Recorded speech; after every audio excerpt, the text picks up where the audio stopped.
If you watch this video from start to finish, I can almost guarantee you that the information in this video will save you at least $10,000 and possibly $100,000 if you run an e-commerce business of any kind. What's up everyone, my name is Steve Chu and I run two seven-figure businesses over at bumblebeelinens.com, which sells handkerchiefs online, and my content business over at mywifequitherjob.com. I'm also the author of the Wall Street Journal best-selling book, The Family First Entrepreneur, which teaches you how to achieve financial freedom without sacrificing your lifestyle. Now, the assumption for this video is that you run an e-commerce business selling physical products online. And these tips work if you sell on Amazon, on eBay, on Etsy, or your Shopify store. And these tips work if you run a wholesale business, retail arbitrage, Amazon FBA, it doesn't matter. Basically, if you have expenses and money coming in the door for your business, this video will save you at least $10,000 and most likely way more, guaranteed. Step number one is to optimize your bank accounts. Now, there are four main things that matter when you choose a bank account. Your interest rate on the cash being stored, the fees for transferring cash, writing checks, etc., whether that money is insured by the FDIC, and right now the max insurance level is $250,000 per depositor, which basically means that if your bank goes under, then the government will insure you for up to $250,000. Now, if you're thinking to yourself, these big banks will never fail, who cares about FDIC insurance? Think again. A lot of big name banks have failed recently, including Silicon Valley Bank, First Republic Bank, and Signature Bank. And between these three banks alone, they held over $500 billion in assets. Now, before I tell you my favorite business bank account choices for e-commerce, let me start by telling you which banks are horrible. All the big banks, like Bank of America, Wells Fargo, and even Chase, are horrible because your interest rates are either zero or close to it. If you are storing any money in your bank account, you should be getting a good interest rate for it. Let's take Bank of America as an example because that was my main bank in the past.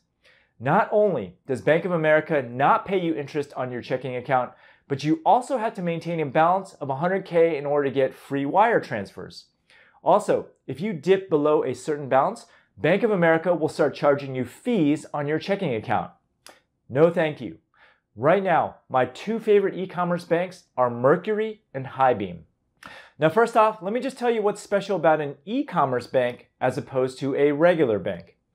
E-commerce banks can interface directly to your e-commerce platform like Shopify for fast and easy transfers that are 100% free. Basically, you get free ACH and free wire transfers, which makes it convenient to pay your suppliers. And second of all, these banks have amazing interest rates. As of this video, and this fluctuates month to month, Mercury's rate is 5.43% and HighBeam is 4%. And compared to 0% like Bank of America, having a 5.43% APR is ridiculously good. For example, if you have $100K stored in there, you'll make $5,400 for the year. And not only that, but these two banks are FDI insured up to $5 million and $2.5 million respectively. Meanwhile, banks like Bank of America and Wells Fargo only give you $250K. In the event that you have more than that amount lying around, that money is not being insured. So how can banks like Mercury and HighBeam provide $5 million in FDIC insurance? Well, the way it works is that these banks automatically open new white label bank accounts for you if you ever cross over the $250K threshold. And this saves you from the hassle of having to worry about if you ever exceed your FDIC limits. Now, given that Mercury's rate is higher than HighBeam, why wouldn't you just go with Mercury? Well, the catch with Mercury in particular is that you have to physically transfer money in and out of their treasury account in order to accrue the interest, which can take days, whereas with HighBeam, your interest-bearing accounts are always earning you money and there are no transfers required. The other big benefit of HighBeam is that they have built-in attractive borrowing rates in case you need to get a loan for inventory and instant Shopify payment payouts. Now, overall, both banks are great and the interest rates fluctuate all the time, and I suspect that HighBeam's rates will go up soon to match Mercury. So assuming that you have a $100K balance in your account, I just made you $5,000. We're already halfway there. By the way, if you're enjoying this video so far, make sure you sign up for my free 6-day e-commerce mini course below. Now, the second way to optimize your financial stack is to spend money on the right credit cards. Here's the beauty of running an e-commerce business, or any business for that matter.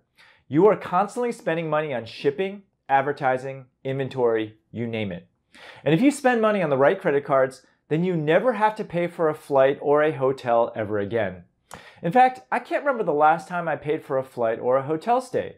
Because my e-commerce store spends so much money on shipping and advertising, we literally get everything for free. For example, we recently went to Japan with the entire family and used credit card points to fund both the hotel and the airfare.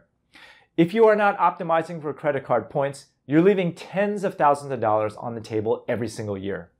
So first off, I'm going to start by teaching you about the simplest credit card setup for an e-commerce store to maximize your points.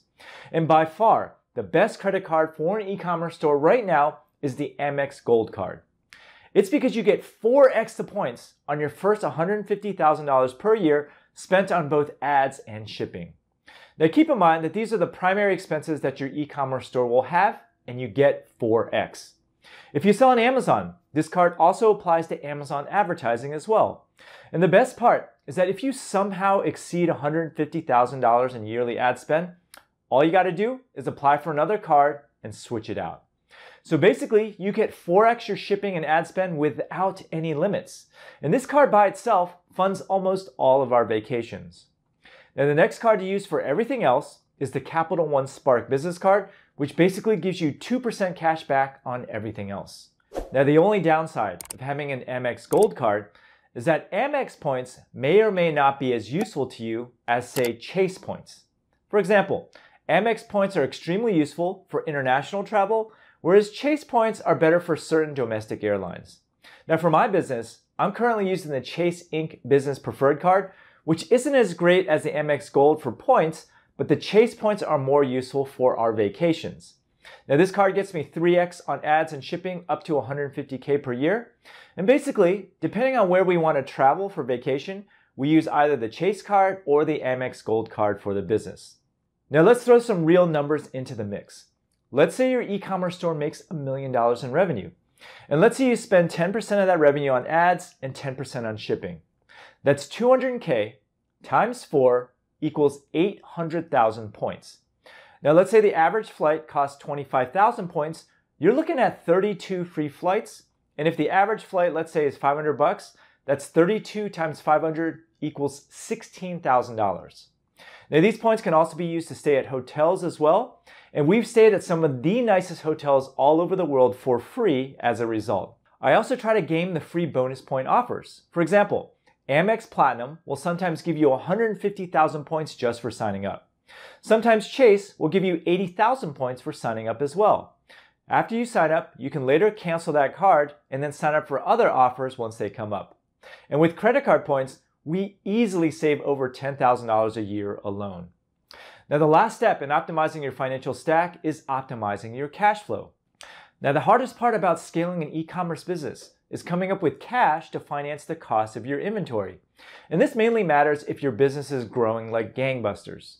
For example, I had one student in my Create a Profitable Online Store course who was growing at like 400% year over year. He was selling out so quickly that he had to place another order from the factory well before he even sold his existing inventory so he would not run out of stock. And as a result, he needed to temporarily borrow some money to tide himself over. Now, if you find yourself in this situation, here are the best ways to get a temporary loan at the lowest interest rates possible. First off, you should always ask your supplier first if you can get payment terms.